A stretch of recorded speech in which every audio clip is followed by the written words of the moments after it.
I want to speak about your kids a little bit too. The conversation that you and I had as we were stoking the sauna fire at the retreat, I don't think I expressed this to you, but you shared some stuff with me about your experience in having kids and the calls that you got from doctors and the time that you had to spend in the NICU and stuff with your kids, where I actually thought to myself, holy man, here's somebody who really understands what I went through. And then there was a level of like, oh my gosh, you are still in that phase years and years later of really being so attentive to your kids and their health.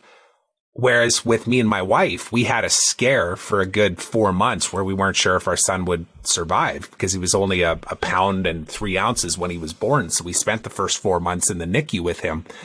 But since then, he's been pretty good, like he's got big, thick bottle cap glasses. But aside from that, he's healthy, like he's healthy and he's functioning good and he's growing and all of that. And anyways, I just want to kind of open the space for that, for you to share as much as you want around your experience in having kids, just the conversation that we had around the sauna. Yeah, sure. So I have 2 beautiful children, and they're obviously why I do this every day. My son's 16 and my daughter's 11, and they both have something called phenylketonuria, which that sounds like a mouthful. It is. We call it PKU for short. It's a metabolic condition in which they're missing an enzyme in their liver that metabolizes protein. And if it's not controlled by diet and formula, then phenylalanine levels build up in the blood and they actually cause mental retardation. They can if it's not monitored. We learned how to do that, and it was like weighing everything back then 16 years ago, right? Like the apps were just coming out and stuff like that. And so we had to do everything longhand. So it was like weighing what he ate, weighing what he drank, the formula, then recording it, and then emailing this every day to Children's Hospital, blood tests every 2-3 days to see where his phenylalanine levels were in his blood. And just monitoring that and getting them into a comfortable place where, none of that damage could occur. So we really took that on as like, hey, we got to be anal about this stuff like we do everything else in life. Attention details everything. And we did. And, he's straight A student. He's 16 years old. If you met him, you'd never know he was any different. And we've always treated our kids that way. And so you talk about that, and you go back to when Lila was born. So there's a 5-year gap between the kids. And I remember seeing Nolan and going, hey, Nolan, so you're going to have a baby sister. What do you think about that? And he's like, that's cool. I'm so excited about that. And then we asked him, so what do you think? Is Lila going to have PKU? And, he's like, yeah, I hope she does. And so you got this beautiful 5-year-old little boy, and he doesn't know any better because he's just pure. And, as a parent, you just cry. Your heart breaks because you're like, I want that for my son so that he's not alone on one hand, but I don't want that for my daughter on the other hand, right? Because no parent does, right? So that was a hard thing for us to deal with when Lila was born. And of course, you fast forward now and she's 11 and she's very healthy and active dancer and all these things. She's just a beautiful soul as well. And I think we've done an okay job. But one thing at the retreat that really came up when we talked about that, Trevor, is, I'm working on myself in all these other aspects of my life. The work that came out of it for me there was that I had totally not even considered that I have these 2 beautiful kids because we've never treated them any different, right? We've always treated them as what we just deem normal.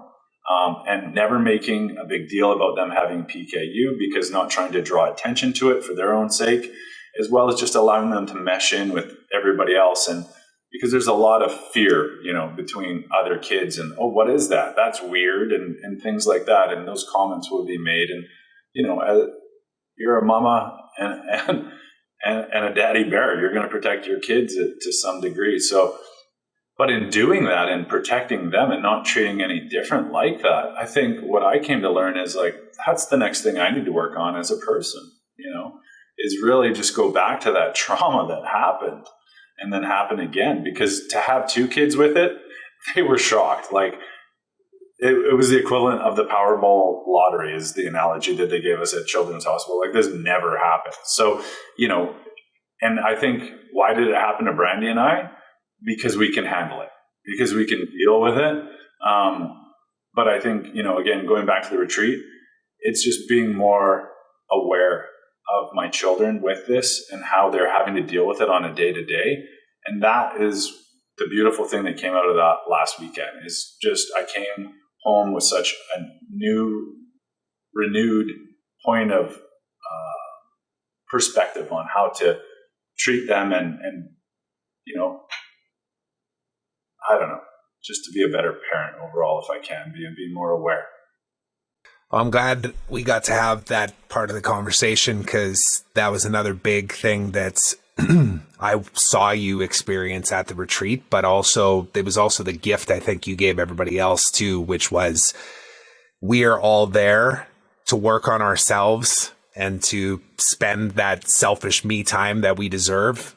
But we're also there for all of these other people in our lives that we care about so much.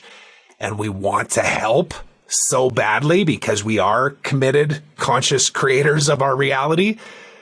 But I think there was an aha moment on the Sunday where all of us realized that us doing the work is actually helping heal our kids and our extended family and everybody, quite frankly, that we come in contact with. And that was a big moment for me on the weekend, was to see you show up completely open to whatever was downloaded to you, knowing that you maybe go into the experience with expectations while at the same time just kind of being like, I surrender to what is.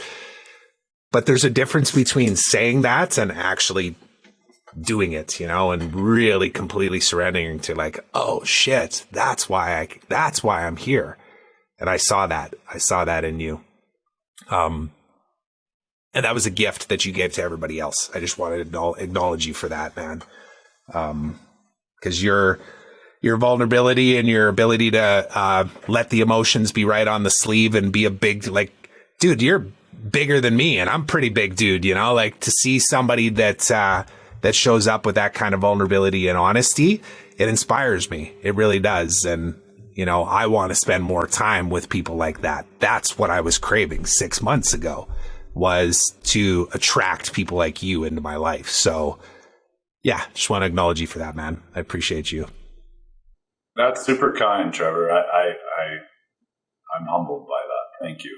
And I think you doing this, and getting the word out and how you're doing it, I think it's amazing, and keep doing it because I think you've really created something special, and I would love to be a part of it however I can moving forward in terms of helping you guys in that cause, because seeing 12 literally strangers come together in that environment, and all it takes is one to open that up, that floor, and you just saw it, like everybody else saw it and then contributed to it.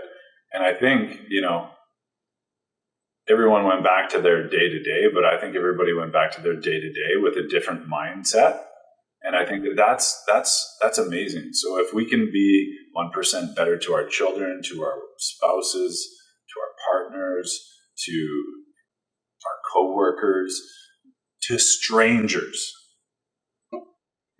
why wouldn't you try? Like, what do you got to lose, right? The unknown is scary. Embrace that shit, because that's the best change that'll come out of life. 100%.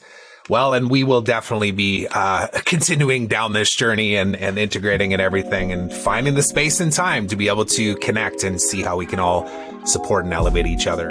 Thanks so much for watching. If you enjoyed that clip and you want to watch the full unedited episode, go ahead and click over here. And while you're at it, don't forget to subscribe. It really does mean a lot to me. Thanks so much.